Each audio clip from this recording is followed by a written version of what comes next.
ஜோதிட அறிவியலுக்கு உட்பட்ட நண்பர்கள் அனைவருக்கும் திரிஷூர் ஸ்ரீராமின் அன்பான வணக்கங்கள். தொடர்ந்து ஆதரவளித்து வரும் அத்தனை அன்பர்களுக்கும் எங்கள் நெஞ்சார்ந்த நன்றி. ஒரு கேள்வியாக நம்ம ஒரு எபிசோடுக்கு பதில் சொல்லிட்டு வரோம். அந்த வண்ணத்தில் இன்றைக்கி நம்ம பார்க்கக்கூடிய கேள்வி அப்படிங்கிறது அந்த புத்திர தோஷம் புத்திர சோகம் அப்படிங்கிறத பற்றி இல்லையா. அதாவது அப்பா அம்மா அவர்கள் உயிரோடு இருக்கும் பொழுதே அவர்கள் முன்னிலையில் அல்லது அவர்களுக்கு முன்னாடியே அவருடைய குழந்தை தவறி போய்விடுது அப்படிங்கிறத நம்ம இந்த புத்திர சோகம் அல்லது புத்திர தோஷம் அப்படிங்கிறத நம்ம சொல்கிறோம். இந்த மாதிரி சம்பவங்கள் நடப்பதற்கான ஜாதக ரீதியான காரணம் அல்ல. என்ன கிரகங்கள்லாம் இதுக்கு காரணமாக இருக்கும், என்ன மாதிரி அம்சங்கள் இருக்கும் அப்படின்னு நான் முன்னாடியே ஒரு வார்னிங் மாதிரி சொல்கிறேன். இதெல்லாம் உங்களுடைய ஜாதகத்தோடு போய் உங்கள் குழந்தையோடலாம் இது ஒப்பிட்டு பார்க்காதீங்க. அதை மாதிரி பார்க்கக்கூடிய விஷயம் இல்லை இது என்னன்னு தெரிஞ்சுக்கிறதுக்கான ஒரு விஷயம். ஏற்கனவே அதை மாதிரி நடந்தவங்களோடது நீங்கள் எடுத்து பார்த்தீங்கன்னா கூட ஒரு யூஸ்ஃபுல் கம்பேரிசனாக இருக்கும். நம்மளோடதே அப்படிலாம் இருக்கா அப்படிங்கிற நெகட்டிவ் ஆஸ்பெக்டில் பார்க்க வேண்டிய கட்டாயம் கிடையாது. ஏன்னா இதெல்லாம் ரொம்ப ரேராக இருக்கக்கூடிய விஷயங்கள். அவ்வளோ சீக்கிரம் ரொம்ப எளிதாக பார்க்கக்கூடிய ஜாதகங்கள்லாம் இது இருக்கிற மாதிரிலாம் இருக்காது. இந்த காம்பினேஷன் அமைவது அப்படிங்கிறதுலாம் ரொம்ப ரேராக தான் இருக்கும். அதாவது ஒரு ஜாதகருடைய அப்பா அம்மா அப்படிங்கிறதுக்கான ஸ்தானங்கள் பற்றி நம்ம பேசியிருக்கோம் இல்லையா. காலபுருஷனுக்கு 4வது வீடான கடகம் சந்திரனுடைய வீடு அப்படிங்கிறது அம்மாவுக்கான ஸ்தானம். 9வது இடமான தனுசு குருவுடைய வீடு அப்படிங்கிறது அப்பாவுக்கான ஸ்தானம். இது எல்லாருக்குமே பொருந்தும். 4ஆம் இடம் தாய், 9ஆம் இடம் தந்தை அப்படின்னு சொல்லி. இப்போ நம்ம காலபுருஷனோட இதை எம்பட் பண்ணி பார்க்கும்போது பார்த்திங்கன்னா தந்தைக்கான ஸ்தானத்திலிருந்து தாய்க்கான ஸ்தானம் அப்படிங்கிறது சந்திராஷ்டமம் 8வது இடமாக அமைகிறது. அந்த இடத்துலேருந்து இந்த இடம் பார்த்திங்கன்னா 6, 8 அப்படிங்கிறது சஷ்டாஷ்டகம்னு சொல்கிறோம் இல்லையா. சஷ்டாஷ்டகம் நல்லது. ஏன் அப்படின்னா அப்படி ஜவ்வு மாதிரி இழுத்துக்கிட்டே இருந்தாலும் அதனோடு முறிவே வராது அப்படிங்கிறதுனால சஷ்டாஷ்ட தம்பதிகள் ரொம்ப நல்லதுன்னே நம்ம சொல்கிறோம். அப்போ அப்பாவும் அம்மாவும் சாஸ்வதம், மாற்றத்துக்கு உட்பட்டது அல்ல அப்படிங்கிறதுனால காலபுருஷன் 4ஆம் இடத்தை தாய்க்காகவும் 9ஆம் இடம் தந்தைக்காகவும் கொடுக்கப்பட்டது.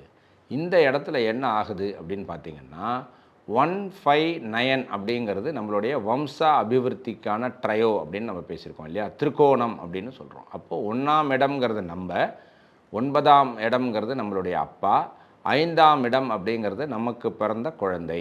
இப்போ இந்த 1, 5, 9 அப்படிங்கிறத ஒரு ட்ரையோவாக நம்ம சொல்கிறோம்.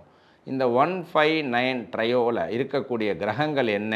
1ஆம் இடத்துல செவ்வாய், அதாவது அந்த கிரகத்தோட அதிபதியை சொல்கிறேன். 5ஆம் இடம்ங்கிறது சூரியன், 9ஆம் இடம்ங்கிறது குரு.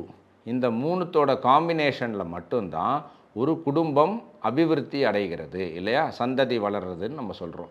அப்போது அந்த டெவலப்மெண்ட்டுக்கான சம்மந்தப்பட்ட கிரகங்கள் இந்த 5ஆம் இடமான சிம்மமில் சூரியன் இருக்கு இல்லையா, இதுதான் இப்போ குழந்தை. இப்போ இந்த குழந்தை பார்த்திங்கன்னா அப்பாவுடைய இடத்துக்கு அம்மாவுடைய இடத்துக்கு அந்த லக்னத்துக்கு என்னவாக ஆகிறதுன்னு நம்ம பார்ப்போம். அம்மாவுடைய இடமான கடகம் அப்படிங்கிறது குழந்தைக்கு விரயஸ்தானமாகவே அமைகிறது. விரயம் என்றால் கைவிட்டு போவது இல்லையா. 9ஆம் இடமான அப்பாவுடைய ஸ்தானத்திற்கு தனுசுவில் சூரியன் வரக்கூடிய காலகட்டங்கிறது மார்கழி மாதம். ஏற்கனவே அதை பற்றி நம்ம பேசியிருக்கோம். சுப காரியங்கள் நடக்கக்கூடிய ஒரு அனுகூலமான காலம் அது அல்ல. அதாவது தனுசு ராசியில் சூரியன் சஞ்சரிக்கும் போது மார்கழி மாதம் முழுவதுமாக பார்த்திங்கன்னா கொண்டாட்டத்துக்குரியதாக இல்லாமல் தெய்வ வழிபாட்டுக்கு உரிய ஒரு மாதமாகவே அது உள்ளது. அதுக்கடுத்தது காலபுருஷனின் லக்னமான மேஷத்தில் சூரியன் வரும்போது உச்சம் பெற்ற சூரியன் நம்ம சொன்னாலும் சிம்மத்துக்கு அது பாதகஸ்தானமாகவே அமைகிறது. அப்போது 1, 5, 9 அப்படிங்கிற வம்ச அபிவிருத்திக்கான அந்த திரிகோணமானது தாய் தந்தை ஸ்தானத்திற்கு நட்டமாக அமையக்கூடிய வாய்ப்பு காலபுருஷனுடைய பேசிக் டிசைன்லேயே இருக்குது இல்லையா. நம்ம எல்லா ஜாதகத்தையுமே காலபுருஷனோட எம்பட் பண்ணி தான் பார்க்குறோம். இந்த அமைப்பு பெற்ற காலபுருஷன் இதுக்கான ப்ராபபிலிட்டியை ரொம்ப சுருக்கிட்டான். நான் ஏற்கனவே சொன்ன மாதிரி செவ்வாய், சந்திரன், சூரியன், குரு அப்படிங்கிற 4 பேர் இதில் இன்வால்வ்டு. இந்த 4 பேரில் நீங்கள் பார்த்தீங்கன்னா சூரியன் நவாம்சத்தில் தனுசுலேருந்து மீனம் வரைக்கும் வருவார். நவாம்சத்தில் சூரியன். செவ்வாய் அப்படிங்கிறவர் பார்த்திங்கன்னா சிம்மத்திலேருந்து விருச்சிகத்து வரைக்கும் வருவார்.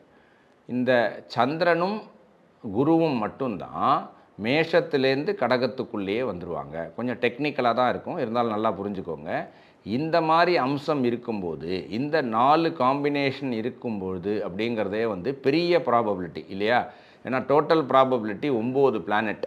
ஸோ 9 × 8 × 7 × 6 × 5 × 4 × 3 × 2 × 1 அப்படிங்கிறது தான் மொத்த கணக்கு. அதாவது இது அவைலபிள் ப்ராபபிலிட்டிஸ், இந்த காம்பினேஷன் தான் மொத்தம் இருக்குன்னே சொல்கிறோம்.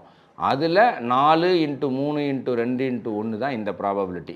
இது கிட்டத்தட்ட 24 தான் இருக்குது. இது விகிதாச்சார அடிப்படையில் பார்த்திங்கன்னா 0.000.2 தான் இதோட பாசிபிலிட்டிஸு.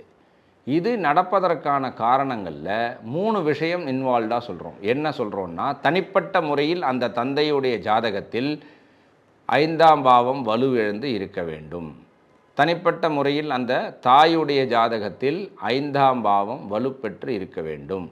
இதே சமயத்தில் அந்த தவறி போகக்கூடிய அந்த குழந்தைக்கு இருக்கக்கூடிய சகோதர சகோதரிகள், மூத்தவர்களாக இருக்கலாம், இளையவர்களாக இருக்கலாம், அவருடைய அந்த சிப்ளிங்ஸ், அந்த சகோதரத்துக்கான பாவத்திலையும் வலிமை இழந்து காணப்பட வேண்டும். இந்த காம்பினேஷன்லாம் இருக்கிற மாதிரி உள்ள குழந்தை தான் அதை மாதிரி நடக்கிறது.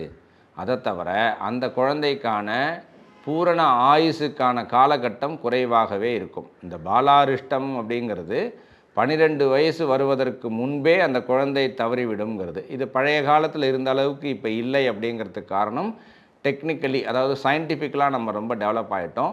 அந்த குழந்தையிலேருந்தே குழந்தையாக இருக்கும்பொழுதே தவறக்கூடிய அல்லது அந்த சயின்டிஃபிக்கல் மெடிக்கல் சப்போர்ட் கொடுக்க முடியாத காலகட்டத்திலேருந்து நம்ம வந்துட்டோம் இல்லையா. இன்றைக்கி எல்லாருக்குமே 80 வயசை சர்வசாதாரணமாக தாண்டக்கூடிய அளவுக்கு தான் நம்மளுடைய மருத்துவ வசதியில் நல்ல டெவலப்மெண்ட் இருக்குது.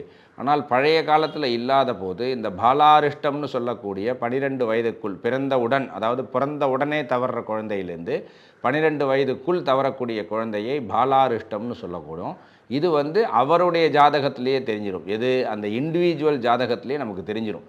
நம்ம பேசியிருக்கோம் ஏற்கனவே. 12 வருடம் கழித்து குரு எல்லா பாக்ஸையும் ஒரு வருஷம் பெயர்ச்சி அடைந்து அதை ஆன் பண்ணிட்டு வந்ததுக்கப்புறம் தான் அவருடைய ஜாதகம் வேலை செய்ய ஆரம்பிக்கும்னு சொல்லியிருக்கோம். அவருடைய ஜாதகம் வேலை செய்வதற்கு முன்பாகவே அவருடைய மரணம் ஏற்படும்ங்கிறது தான் பாலாரிஷ்டம்னு சொல்கிறோம். இது அந்த ஜாதகருடைய ஜாதகத்திலேயே தெரிஞ்சிடும். ஆனால் நம்ம டாப்பிக்கில் இருக்கக்கூடிய இந்த புத்திர சோகம் சம்பந்தப்பட்ட, புத்திர தோஷம் சம்பந்தப்பட்ட விஷயம் அப்படிங்கிறது இட்ஸ் அ காம்பினேஷன் ஆஃப் அந்த குழந்தை, அதோட பேரண்ட், ஒருவேளை சிப்ளிங்ஸ் இருந்தால் அந்த சிப்ளிங்ஸோட ஜாதகத்துலேயும் சேர்ந்து தான் இது கனெக்ட் ஆகும்.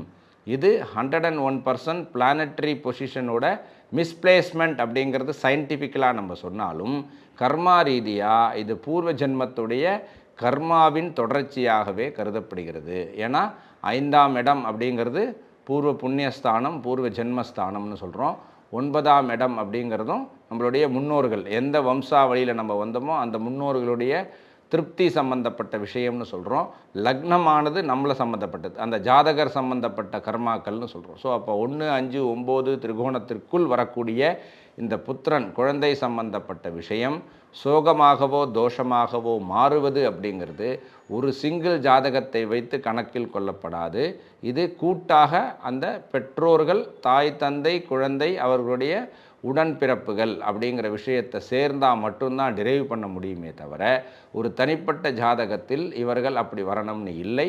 அதே மாதிரி தாய் தந்தைக்கு இவ்வாறான சோகம் நிகழ வேண்டும் அப்படிங்கிறது கர்மா ரீதியாகவும், அந்த 5ஆம் பாவத்தின் பிளானட்டரி பொசிஷன் அப்படிங்கிறது வலுவிழந்து இருப்பதன் மூலமாகவே தான் இது நடக்கிறது. இது ஒரு நல்ல விஷயம் இல்லை அப்படின்னாலும் இதை கவர் பண்ண வேண்டிய ஒரு கட்டாயம் இருப்பதனால் நம்ம இதை கவர் பண்ணியிருக்கோம். இதை நான் ஏற்கனவே சொன்ன மாதிரி நம்மளுடைய ஜாதகத்தோடு ஒப்பிட்டு பார்க்க வேண்டிய கட்டாயம் இல்லை. இவ்வாறான தோஷங்கள் இல்லாமல் பிளானட்டரி பொசிஷன் நல்லாகவே இருந்து எல்லோரும் குழந்தைகளோடு குதூகூலமாக வாழ இறைவனை வேண்டிக் கொள்கிறேன். நன்றி, வணக்கம். ராம் ராம். ஆதித்யாய ச சோமாய மங்களாய புதாய ச குரு சுக்ர சனிப்யஸ்ச ராகவே கேதவே நமஹ.